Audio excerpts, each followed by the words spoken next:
I'm here with Baby Heather. And Baby Heather, you definitely have a unique type of dress. What do you think this says about Baby Heather? Well, like I said this before to some people here, when I go out and dress the way I do. Princess is 18, and her clothes say that she is completely princess.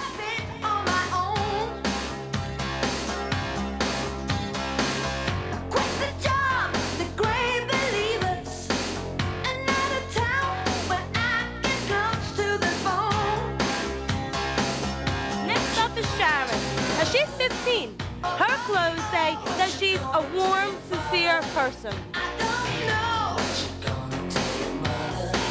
Let me go. I'm gonna get rich for success. Shaping me up. Joanna's 14, and her fun style says that she is an outgoing and easygoing person. Shaping it up for your love.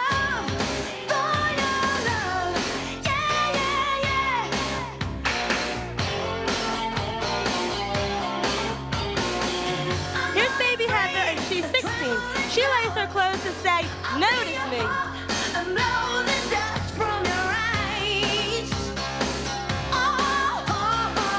And in the dark, things happen faster. I love the way you sway your hips next to mine. Heather is 15. Her clothes say that she loves to shop and doesn't like to wear the same thing twice. I believe that too.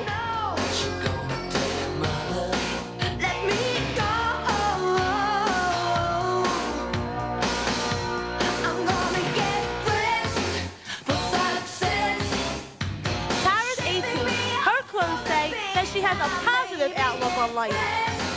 For success, shaping it up for your love, yeah.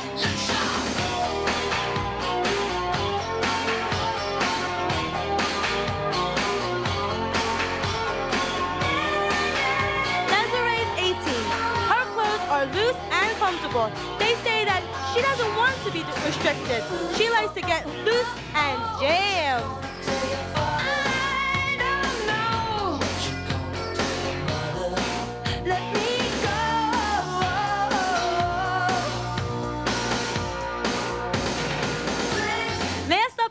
Now she's 15. Her clothes say that she is trendy and is up to date on all the latest styles.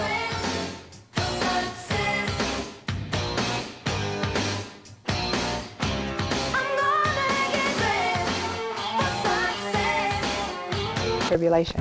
Then we have the red horse, remember, which had to do with war, because there is great war that comes because the Antichrist now has arisen and he is really making his claim to fame. And he is really starting a world war. And out of that we had the black horse, which had to do with awful famine. That was the third seal. And then the fourth seal, we had death and hell, and that was the pale horse. Now these are the first four seals. So why don't you put your hand on your heart. Say, I will never forget the first seal, which is the white horse. The second seal, which is the red horse. What's the red horse? War. The third seal, which is the black horse, what is that? Famine. The fourth seal, which is the pale horse, death and hell. See, folks, seeing it helps you remember it. You understand why God wrote this book in symbology so much, because seeing those pictures. I gotta have something. I'm looking for something in there. They are accusing paint a very different picture. This Russian stripper decided she was going to stay in North America, so she took her act to the altar. Then it is better for you that you cover your nakedness and Somehow it seemed like the perfect line to a perfect script. The Russian defector marries the homeboy who falls hopelessly in love with his captive stripper. The author's communist plot just kept thickening. in sickness and in health. Sickness and in health. Who cares if the bride couldn't read her lines or even understand them for that matter? Diana Pezenchinskaya was going to be carried over a new threshold by her knight in shining armor, a man she met while stripping. I want Diane. I wanted to stay in this country. I want to be a model, but I don't know how. I want to be a model. I don't want to take clothes off. I don't like this work. But 2 weeks later, the knight in shining armor was royally crowned with embarrassment. His Soviet bride had walked out on him, and the headlines screamed the news. Carboni admitted he and Diana had never consummated their marriage, and Diana admitted her husband wouldn't allow her to resume her stripping career. And so the communist plot thickened again. Michael and Eli say that the comical wedding doesn't surprise them at all. And in a quest to clear their names, the two released this home video exclusively to A Current Affair. Shot 6 weeks ago, the video shows some of the Russian strippers in anything but a captive situation. Parts of this video are so graphic it would even make the Kremlin blush. Michael and Eli say their comrades had no qualms about nudity or other graphic gestures while they lived together. There is Margarita Sinicheva talking on the phone to her mother. The two talent agents dispute there were no telephones in the house. These are copies of phone bills, they say, prove the women telephoned Russia as frequently as they wanted. And these contracts, signed by the Russian women, stipulating their specific jobs. We didn't take the documents. Their papers, when they came in, were given to us for safekeeping. They're in the house, in the desk, with their money. 2 of the 12 Russian dancers decided to stay with Michael and Ilya. One of the girls, Larissa Mecca, posed nude for Italian Playboy last March and has now gone back to stage and stripping.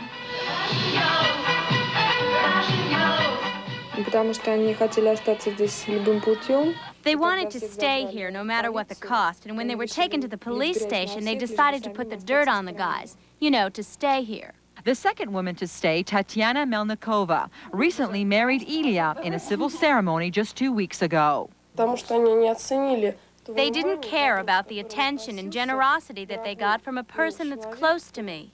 You know, I feel sorry for people who took them now to look after them, because these people could be in the same shoes that I am right now. I guess they probably want to stay here no matter what cost. They don't care about the cost, other people. Life in the West is wonderful. That girls of their caliber could come over here while dancing in a strip club, would meet a doctor, a lawyer, an engineer, entice him into marriage, and stay in the West. Everyone that came here came with this idea in their head. My impression of them was that they were experienced dancers, willing to work, and they seemed to enjoy what they were doing. We contacted some of the Russian women to try to get reaction to the video that was given to A Current Affair. Most of them declined comment. One said she wasn't even in the video. But one girl, Diana Pesichinskaya, had a more accurate account of her days in captivity. It's like in gold jail. Gold jail. They do for us everything in house. They buy for us good food. They buy movies, they buy music, what kind we want. But for work, we must. We must have customers like this. White slaves or sexy Soviet strippers. The girls tell one story, the video something else. A court's going to have to decide who's telling the truth in that one. Now, another beautiful woman who takes her clothes off and who's been a lot luckier than those Russian girls. The new Playmate of the Year visits the infamous mansion, and she's shocked at what she finds. When I first came up here, I was terrified. We'll have that story and more for you when we come to stand for pinups and parties. Well, the pinups are still around, but the wild parties are history. Nowadays, it's pretty quiet at Hugh Hefner's mansion, even for the Playmate of the Year. Our Mike Watkis reports on the taming of the Hugh.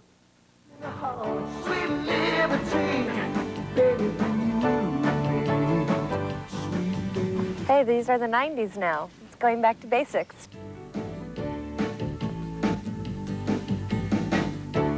blowing in her hair. Yeah, it is more of like a family house. You know, they all have to get their sleep now. Once upon a time, it was all about free thinking and free love. And Hugh Hefner was at the head of the pack, building an empire on sin, soirees, and sex. The man with the magazine, setting ablaze the last 3 decades. And Hef's professional life paralleled the personal. There was the posh Playboy jet, the women, and the numerous so-called pajama parties at the Playboy Mansion. But things are certainly different now that the senior statesman of sex is married and suddenly 60-something.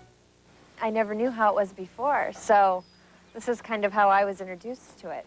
In the sexually liberated 70s, Hef's house was known as the ultimate playpen. But today, married life has changed all that. Now it's a playpen of a different type. You want proof?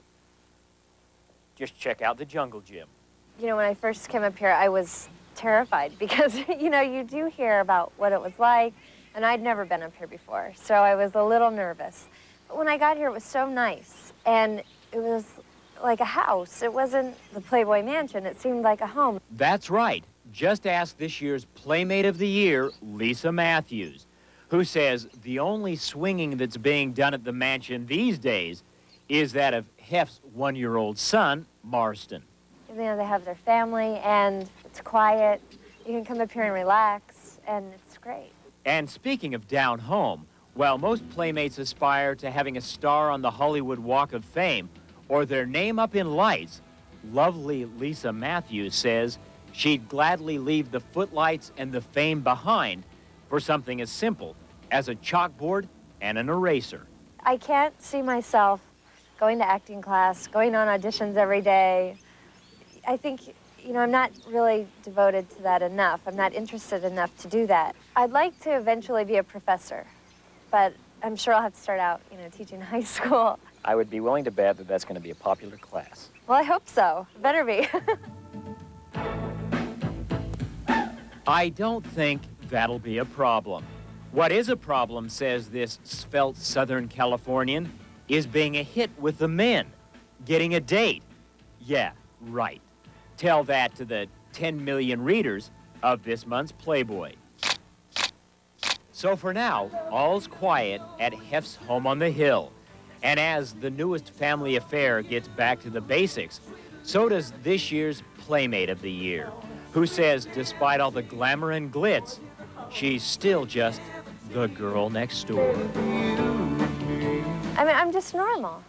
I'm not changed by any of this. I'm still, you know, nice, down-to-earth, normal girl. Oh, Lisa, a lot of people would like to be as normal as you. We'll be back in a moment with the latest on Michelle Cassone and the battle over those X-rated photos on his face during that bruising battle with Kennedy girl Michelle Cassone.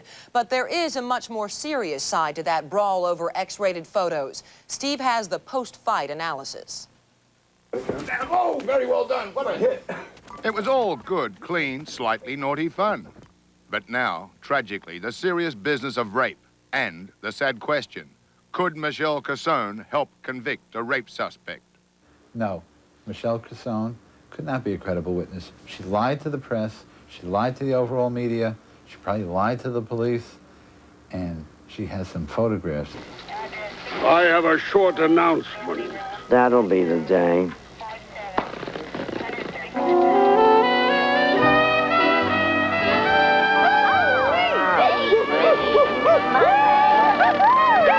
Put a lid on it, ladies. This is Inspector C. Bass, and he's more than just a pretty face. That.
that for a lot of us, this is almost impossible to believe. We found someone else. We want you to meet another woman and hear the story of how she too was born into a satanic family, and then maybe together we'll try to decide what to do and how to make sense of this. So please come back with us.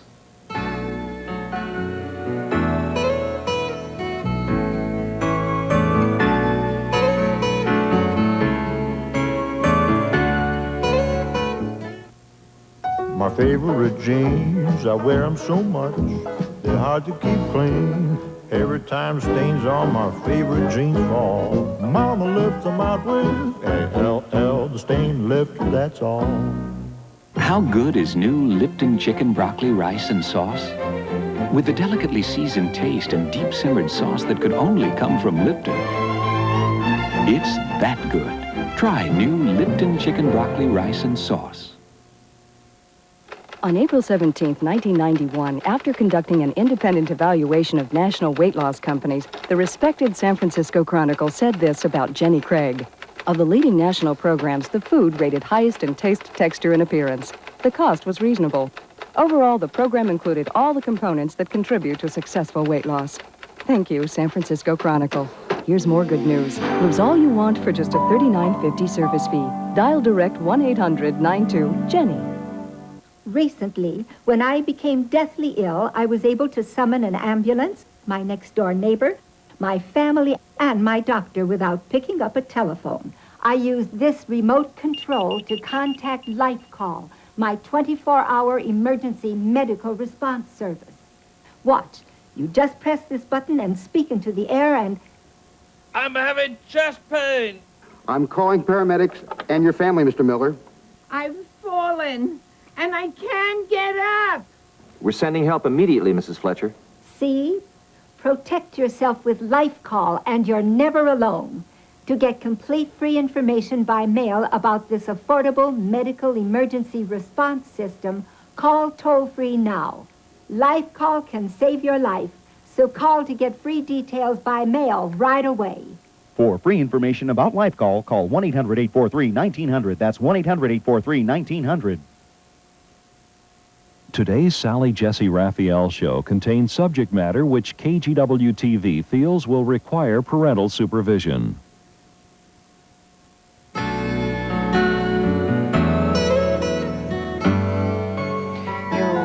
You hear about people who worship Satan, and you think of yourself as that's something in a tabloid newspaper, or somebody in Hollywood has a really active imagination, and you can go around in your life and you don't meet people like that until somebody says to you, it's much more prevalent than you think. So we're talking today with some people who were born into what they call satanic families.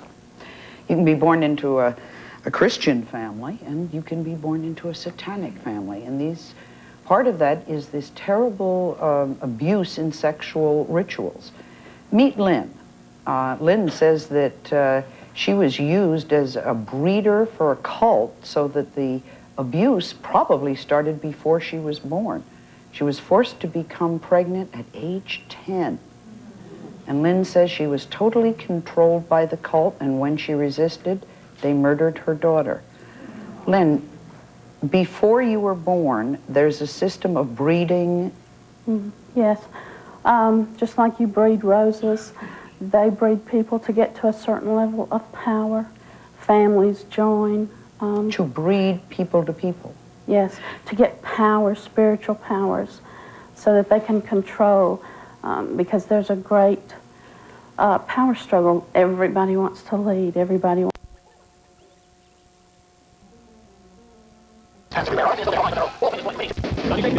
Of honey shape, walk it's of the shape of honeycomb. 2 kids, 3 kids, watch me on TV, kids. All kids love the taste of honeycomb. Well, it should come as no surprise. Kids of every shape and size love what honeycomb provides. The shape and honey taste they prize. Honey, honey, honey.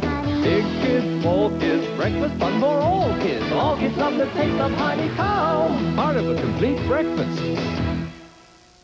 attacking evil with the swiftness of an arrow. Robin Hood, Prince of Thieves. With our battle wagon, we'll storm the evil sheriff of Nottingham's castle. Aziz, launch catapult. No one gets in here. Ram the door. You put the wagon together. Figures sold separately. Prepare for battle. You're no match for my dark warrior. Down you go. Castle not included. Friar Tuck, look out. Now for you, Sheriff. Robin Hood, Prince of Thieves. Wow, Tony, they're tough. We've practiced, so let's show them after this complete breakfast, including my Kellogg's Frosted Flakes. I hope your serve is good. This serving's great. The taste of Kellogg's Frosted Flakes. Man, look at him. Brings out the tiger in you. I hate this. Don't worry, it's a short trip. The Rescue Rangers have landed in Kellogg's Frosted Flakes, one free in specially marked boxes. That was a sweet landing. Yes, darling, Kellogg's Rice Krispies are talking, but what are they saying? Stop, Uncle Bob. Hey, that's our line. Mine says, I'm way too sick for school. How about a hand for Kellogg's Rice Krispies, the fun part of your complete breakfast? What do your Rice Krispies say to you? Okay, Scrooge, find the treasure. Treasure? Start digging. Now buried in boxes of Kellogg's Rice Krispies, you can get one of these ducktail figurines free. The A-Team's coming right at you, weeknights at 5 on KBTV 12.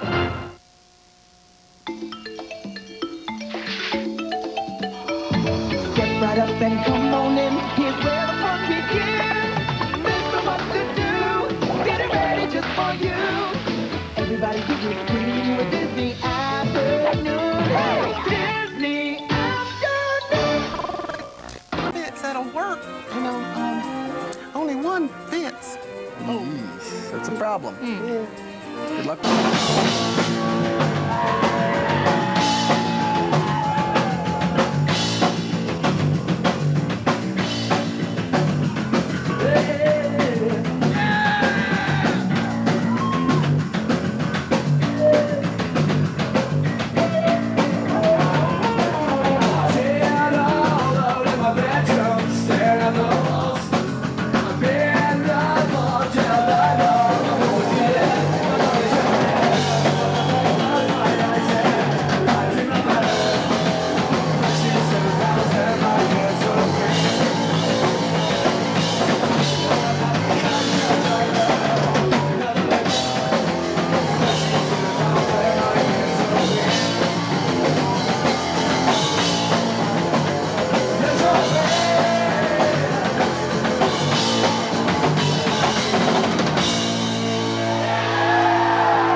This is Caroline. She's from the Fang Gang. Ah! Oh! Hey! Dimitri! If you know in the bloody interview, stand on the sideline. Hey, you bumped into me. All right, hurry up, man. It's cold in the witch's titty and the brass bra in the middle of December on the street. Yeah, boy. How long you been together? How long you guys been around? What are your influences? Where'd you get your name? Who thought of the name? Was it band decision or just you did it? We usually turn green after so long. No, I don't know. That's if you ask the same old question. You know what? A Green Day at Great America is like when it's open from 10 a.m. to 10 p.m. Yeah, it's also a Japanese holiday. It's a holiday in Japan, too. It's a Green Day, yeah. And a Green Day in like certain parts of Canada supposedly is like Green Thursdays. If you Have a wear good tour, green, guys. then you're Take it gay. easy. I gotta lock up. Really? Cool. So I wore green. You guys got a place to stay? Yeah. It's your mom's house.